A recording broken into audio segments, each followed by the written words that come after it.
এরপর পেঁয়াজ বেরেস্তা এটার হাফ ছড়িয়ে দেবে। আলু বিরিয়ানি মশলা, খাওয়া ক্ষীর টক দই আলু বোখরা ও চাল। বাকি মশলাটা দিব পেঁয়াজ বেরেস্তা কেওড়া পানি গোলাপ পানি। হ্যালো গাইজ, আপনারা দেখছেন চ্যানেল NK380। আমি মিস্টার খান। আমার চ্যানেলে আপনাকে স্বাগত জানাই। আজকে কি নিয়ে ভিডিও হেডলাইন দেখে বুঝতে পেরেছেন। একটি রিকোয়েস্ট, যদি আমার চ্যানেলে নতুন হয়ে থাকেন তাহলে চ্যানেলটিকে অবশ্যই সাবস্ক্রাইব করবেন এবং বেল আইকনটি অন করে দেবেন। নতুন ভিডিও আপনি সবার আগে দেখতে পারেন। আজকের রেসিপিটি খুবই সহজ। আপনি নতুন, চিন্তা করবেন না, ভিডিওটি না টেনে দেখতে থাকুন। সবার প্রথমে প্লেটে একটি বড় সাইজের পেঁয়াজ কেটে নিয়েছি, হাফ লেবু 2 চামচ, আদা রসুন বাটা 1 চামচ, গুঁড়া লঙ্কা হাফ চামচ, হলদি 2 চামচ, বিরিয়ানি মশলা এরকম চামচের, ঘোয়া ক্ষীর 40 গ্রাম, আলু বখরা 50 গ্রাম, টক দই, ছোট ছোট বিরিয়ানি ফ্লেভার ও আতর, ছোট গোলাপ ও কেওড়া পানি 150 গ্রাম, সরিষার তেল 50 গ্রাম, গাওয়া ঘি। 1.5 কিলো গরুর মাংস নিয়েছি। আমি এখানে 600 গ্রাম বাসমতি চাল হাফ লেবু দিয়ে ভিজিয়ে রেখেছি আধা ঘন্টা আগে। আলুগুলো আগে থেকে সিদ্ধ করে রেখেছি। গ্যাস অন করে প্রথমে সরিষার তেল দিয়েছি। আপনি হয়তো ভাবছেন বিরিয়ানিতে সরিষার তেল কেন? সরিষার তেল দিয়ে রান্না করলে এর টেস্ট খুবই সুন্দর হয়।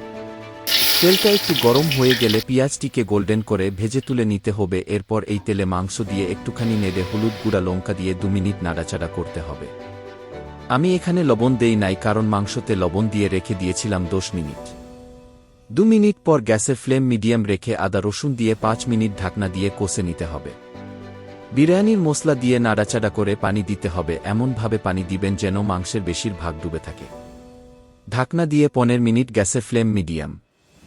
এদিকে আমি চালের জন্য পানি ও 2 চামচ লবণ দিয়ে বসিয়ে দিয়েছি। আপনি স্বাদ মতো দেবেন।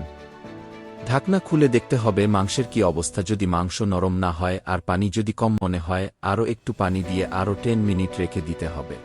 এদিকে পানি ফুটে গেছে, এবার চালটিকে ঢেলে দিব।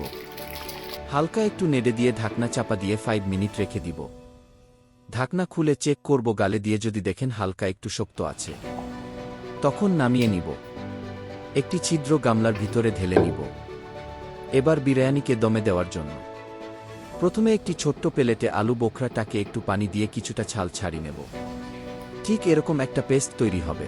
দেখছেন কতটা আমি ঝোল রেখেছি, মাংসগুলো হাফ ডুবে আছে হাফ ওপরে। প্রথমে আতর দিব, এরপর পেঁয়াজ বেরেস্তা এটার হাফ ছড়িয়ে দেব।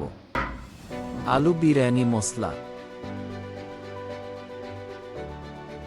খাওয়া ক্ষীর টক দই, আলু বোখরা ও চাল। বাকি মশলাটা দিব পেঁয়াজ বেরেস্তা, কেওড়া পানি, গোলাপ পানি, দুধ ফ্লেভার একসঙ্গে মিশিয়ে ছড়িয়ে দেব গাওয়া ঘি আর রং। এরপর ঢাকনা দিয়ে চুলার ফ্লেম হাই করে 1 মিনিট রাখব। এরপর চুলার ফ্লেম একদম লো রাখতে হবে 15 মিনিট। ঢাকনা খুলব, তো ফাইনালি আমার বিরিয়ানি রেডি। খুব সুন্দর ফ্লেভার বার হচ্ছে।